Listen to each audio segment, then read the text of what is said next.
আসসালামু আলাইকুম সম্মানিত দর্শক শ্রোতা, আপনারা সবাই কেমন আছেন? আপনাদের সামনে নতুন আরেকটি ট্যাঙ্কির কালারের ভিডিও নিয়ে আসলাম। তো এই ট্যাঙ্কিটা আসলে V15 ট্যাঙ্কি। তো এই ট্যাঙ্কিটা আমরা রং দিয়ে স্টিকার বানাইছি। এই ট্যাঙ্কিটা আসলে ফিনিশিং হচ্ছে। তো এই ট্যাঙ্কিটা আসছিল ব্রাহ্মণবাড়িয়া থেকে। এই স্টিকারটা যে দেখতেছেন সাদা স্টিকার, এটা সম্পূর্ণ রং দিয়ে বানানো। তো এই ট্যাঙ্কিটার ফিনিশিং কেমন হয়েছে অবশ্যই আপনারা কমেন্টস করে যাবেন, এবং ভালো লাগলে অবশ্যই ভিডিওটা শেয়ার করবেন। এবং সারা বাংলাদেশ থেকে কে কোন জায়গা থেকে দেখছেন আমার ভিডিওটা অবশ্যই কমেন্টসে জানাবেন।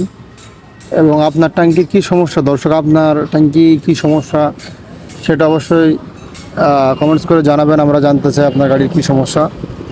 এবং এই ধরনের কাজ যারা করতে চাই সারা বাংলাদেশ থেকে আমরা যে কোনো কুরিয়ারের মাধ্যমে কাজ নিয়ে থাকি, এবং আপনারা বাংলাদেশের যে কোনো প্রান্ত থেকে কাজ পড়াইতে পারবেন। ভালো থাকবেন, দেখা হবে পরবর্তী কোনো ভিডিওতে। আসসালামু আলাইকুম।